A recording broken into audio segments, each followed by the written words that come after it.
Hey everybody, it's Lewis Porter Jr. Sorry I'm starting a little late. We had a medical emergency in my house, which begins and ends with the words projectile vomit. So you can kind of guess how that went. And it wasn't me this time, thankfully enough, something different. It was Lucas, of course, to make it oh so awesome. So that's what I had to start. That's why I had to clean up real quick. And now we got his clothing in the wash machine. And I'm dealing with that because I'm a good father.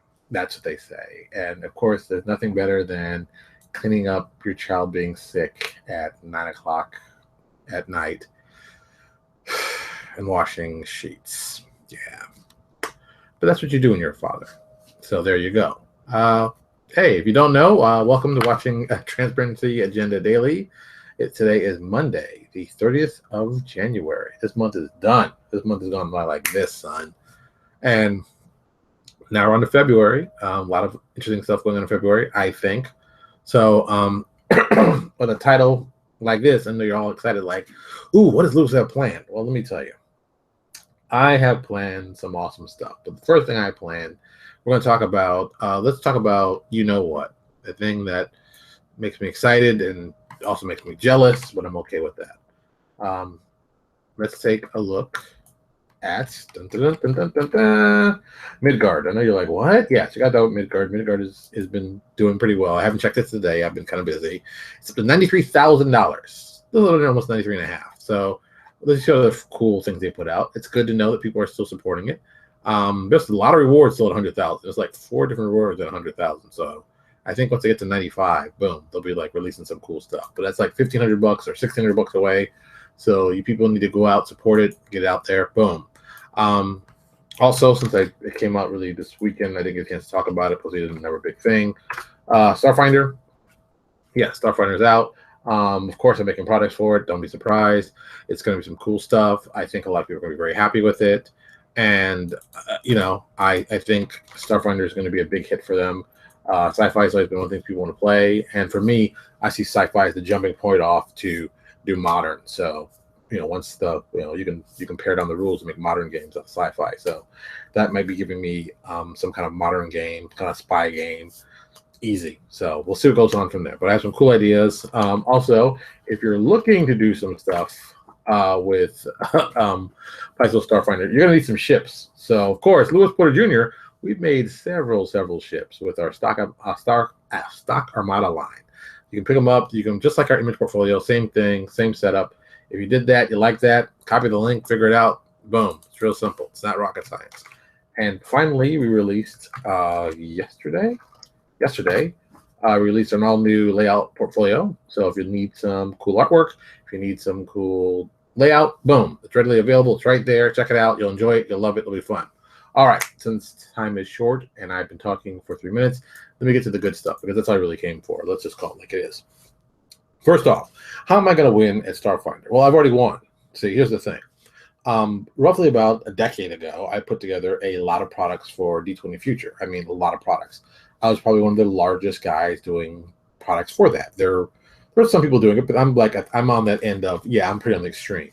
And we did some products that did very, very well, sold very, very well, and still continue to sell very well today. So we'll be updating some of those. Specifically, I know ones that I've already talked about with people I work with. We're going to be updating all of our spaceship stuff because I like spaceships. If anyone didn't know, I love spaceships. I'm a huge spaceship nut. So we're going to be adding cool devices for spaceships. That's already a guarantee. So don't even kid yourself. No, I mean, Chad, I don't mean like Shadowrun. I mean modern games, play like top secret. Think top secret. That's what I'm talking about. So,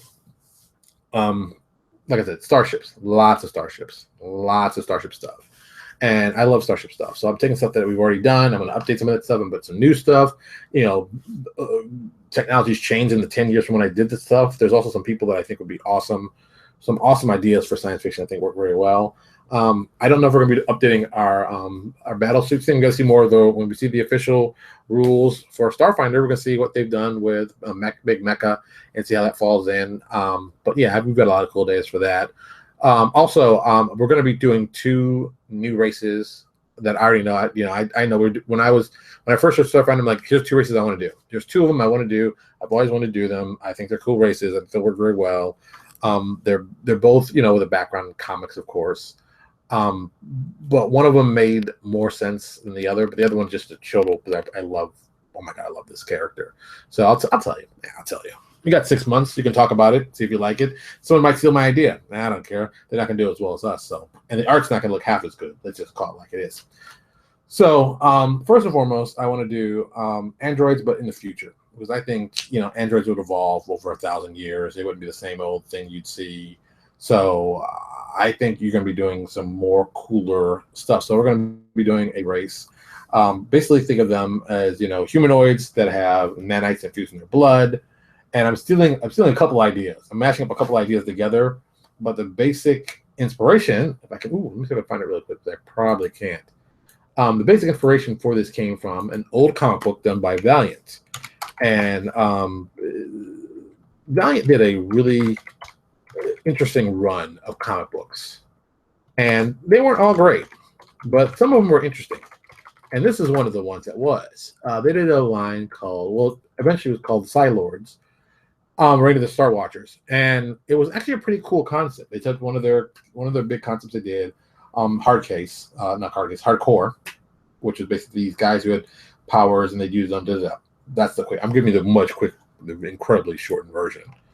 And these guys were the future version of these guys, and I always thought it was a kind of cool idea and how they broke it down. They broke it kind of very much. There are 3 classes of them, and they work very specifically. Like, for example, they have like big tough warriors, and these guys are usually very strong and very invulnerable, blah, blah. And they have beamers, guys who basically have become kind of blast weapon, and they can fly. And the remainders were like the stealth, they had invisibility and phasing and stuff like that. So I thought it was a kind of cool idea. So I stole that idea, because I'm like, we're going to work with that. I got some ideas for that. And then I tied it into Babylon 5 with their whole Minbari. So build it on a caste system. There's 3, boom, boom, boom, boom, boom. There's 3 different, huge difference in time. That's funny, yeah. See, Thomas told me there's a huge time difference between Facebook and YouTube, which is very odd because technically they're running at the same time. But whatever. So I've always liked the Minbari, you know, the warrior, religious, worker caste. I'm thinking about tying that into this new race that we're building for that. And of course, we're going to be using nanites because, of course, in the future, nanites will be no big thing. And specifically, these guys are going to be very synthetic. Not even android synthetic, but I mean, like, I'm thinking more Cylon. You know, they look human, but it's all synthetic. None of it's real. If you're thinking Vision, things like that, that's Vision when I say from Marvel Comics, that kind of thing. Not the fake movie one, but the actual synthetic Vision, as he should be, since people keep saying a robot, and he's not a robot, which I don't understand, but I can't get the concept of that. But whatever, I'm not going to get onto that. So we're going to be doing that. Of course, I'm tied into some of my personal thoughts on robotics. See, I did that. Robotics and science with people who have artificial and how they feel. I'm going to steal some ideas from them, and that's what we're going to do. That we're going to have this whole race of guys. I keep calling them nano, but I don't like how that sounds. It sounds kind of goofy. So I'll find something else that I like later on. They'll be named something else. You know how things go. And so I'm kind of focusing, like, we're gonna kind of even steal another idea, from how Destiny kind of put together, like heavy weapons, magic users, and rogues. And you gotta kind of put the classes to fall under that. So that will probably be something we'll be doing. That's definitely number 1. Number 2, this is very much this one's a labor of love, and I've always loved this character. It's one of my favorite characters. Don't ask me why. I think it's a cool character. I think it works. Wildfire from Legion of Superheroes, and you guys are going, who the hell is Wildfire from Legion of Superheroes? And then I'm thinking about how I'm going to kill you all for saying some blasphemy in my face. There's very few characters I love more than Wildfire. Wildfire to me is exactly what a cool comic book character should look like. Basically, it happens, the short version, guy gets turned into anti-energy, and basically it becomes this ball of energy.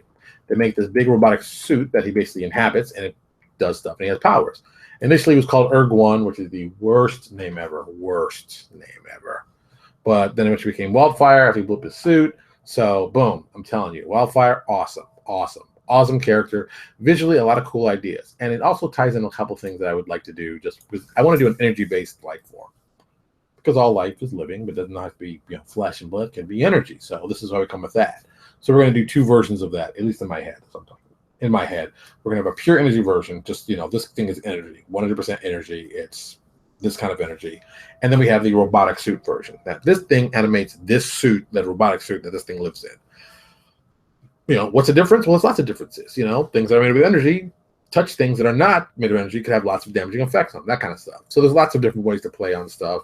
I think there's a lot of cool ideas there. I don't know what I'm going to call it. I don't have an idea yet. I might just give it some stupid name. I even call them ERG1 because it's just a laugh, but whatever. That's going to be the premise. Those are my 2 points. I'm going to do that one and going to do, I keep saying nano, keep going nano, so I might be calling them nano. And that's where I'm going to start. And then I'm going to see what other races I do. I'm probably going to end up doing like 6 races. I'm also going to stay away from like more traditional races. Like I'm not going to be doing like Lobster Man and Snake Man or even GIF or stuff like that. I'm really trying to do, yes, I know elementals are pure energy, but I don't want to do a water elemental in space. That doesn't make any sense. It freezes in 10 seconds. So, or boil off. See, I don't want to do that kind of stuff. I want to do cool stuff. So, like, plasma. Plasma is fire and lightning. So, what kind of effect does that have? And you can solidify plasma like a Green Lantern's ring. So, what kind of effect does that have? Like I said, I've been thinking this out. This has to make some kind of sense. I'm going to play in science fiction. You guys got a blaster, you're a blasting energy guy. That's not going to do anything. So, there's rules to this. Plus, you just got to think about how they communicate and stuff like that. So, boom. I just think I'm very happy with what I've seen so far of Starfinder. I think they're doing a really good push. I think Owen has been really helpful for everybody on this. So, if you're going to think about doing some stuff, and now we're going to, will the suit be class-based or race-based with energy? I don't know. I don't know, Alan. I might make the suit. The suit could be whatever you want. You could make it. Maybe the suit is what makes the energy thing class. I don't know. Like I said, I just talked these out. These are some I've gone with. These are some rough ideas. But we will be doing those. That's not even a question. Of course, I'll be using my regular guys to do it. Plus, we've got infinite space, which I still got to figure out how to develop that and put that out because we do have a problem. As I found out very quickly, because I'm trying to be quick because we're getting a lot of time. As I found out very quickly, you can't really have 2 patrons going at the same time. So I might have to do infinite space a little different. I might have to be like actually at our website, which is very cool and new, which would make a lot of sense. It could be possibly done well, but I got to see how that works out. It's still, so here we are. Plus, I got to see, like I said, once again, I got to see. There's lots of stuff we got to see. So there we are. Good Monday, good talk, good stuff. Everybody knew Friday I wasn't able to do our talking show that we're going to do, the 2-hour show. A lot of people may or may not know, my son has issues with his eyes. We were actually all day at Baskin Palmer, that's up in Miami, dealing with that issue. So he couldn't get back, and this weekend was horrible. And he's gotten sick, and now my mother-in-law's sick, and I'm partially sick, so I'm taking some NyQuil after this and seeing where I'm going to go with that. So I'm hoping to get him back to talk about this, John. But it's like one thing, it's a timing issue. We're going to get the timing right. I got to get everything right. I got to feel better. But once this is all said and done, then I'll be doing it. But right now, this week, I'm just going to see if I can survive not getting sick. That's the biggest plan here. So you can never get out of this. You're trapped. You're trapped on it. You can't get out of this, Never. I'm trying to think you're getting out of this. So there you go. We're going to have lots of cool stuff. It's going to be lots of fun. I'm going to enjoy what's going to go with Starfinder. I'm going to enjoy some of the stuff we have planned. I'm going to really, really enjoy some of the cool stuff that's going on. Thank you, Alan. I do hope I feel better too, because I'm sweating, and even though my house is like hot, we're all like hot because it's hot, and we're trying to sweat this thing out of here. But let me get out of here. I got some more work to do. Oh, of course. I'll just mention this real quick, and I'll talk about tomorrow. Tomorrow's the last day for this last level of Infinite Dungeon, our 3rd level. We'll be putting the PDF out tomorrow. It will be available on RPG Now. Our fans will be getting their copy available online. Yeah, and then level 4 starts Wednesday. Level 4 starts. So I got to start putting that stuff up. I got to work on the guy working on the map. So busy. But it's all good. All right, everybody. I'm getting out of here. I'm going to relax. And you all have a good day, and I'll see you tomorrow.